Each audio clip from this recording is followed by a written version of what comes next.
Welcome to the maddening world of P.S. Gifford.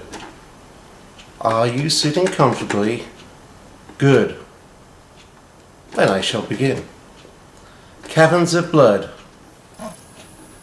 by P.S. Gifford. Henry Baker looked about. Cool, muggy stillness enveloped him. Unseen immensity weighed down by tons of earth above. Voices echoed in the distance and lights twinkled out of the gloom. Somewhere he heard a resonant drip, drip, drip of water, deeper in the bowels of the earth. The Carlsbad Caverns of New Mexico unlocked their magnificence and splendor in breathtaking display. Darkness consumed daylight as he stared down the steep switchback entrance trail, a mile-long winding descent into the heart of the earth. His eyes adjusted quickly, however, to the dimming light, and he began to drink in images that sprung into view as he awkwardly wound around corners and traversed tunnels. A twist here, and he encountered a whale's mouth, a deep-throated hollow whose opening yawned threateningly. A turn there, and he stumbled upon a shallow pool, rippling to the slow drip of water of a razor-blade stalactite. The dark, cool humidity sealed in year-round proved comfortable to Henry's as his knees strained and a precipitous drop past the aptly named boneyard whose hollowed walls prompted the name. Henry finally reached the main cavern, whose immense size made him pause in wonderment. The artistic quality of the underworld seemed almost alive here, with winding paths swinging snake-like through a sculptured forest. He gazed ahead at the distant tunnel ending with the glowing stance of a meditating Buddha, smiling upon his accumulation of frozen stalagmites. Here he further discovered a pit, which appeared bottomless, dropping away in an endless darkness.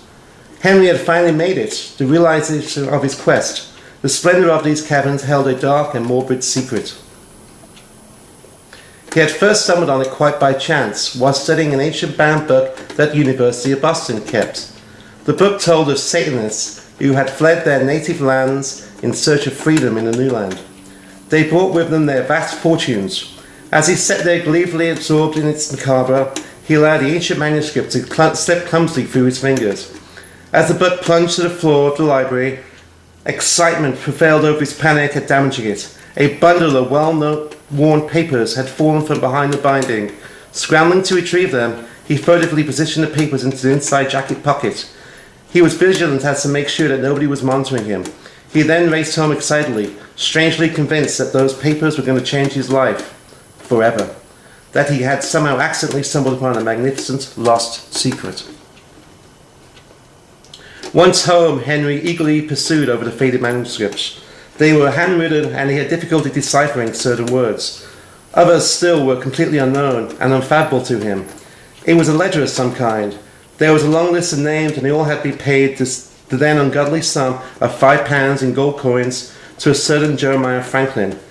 As he scrutinized dozens of gentlemen listed, all with the grandest of names who had parted with such a princely sum, Henry became increasingly curious as to their motivation. At 3 a.m, his exhausted, bloodshot eyes finally came across the answer. It was an account so vivid that it sent shivers down his spine, even in the warmth and security of his apartment, revealing a grisly and implausible reality. The fine gentlemen were buying participation in a ritual with whom they believed to be the very devil himself, Jeremiah. In addition, and here was the most gruesome and unsavory part for Henry,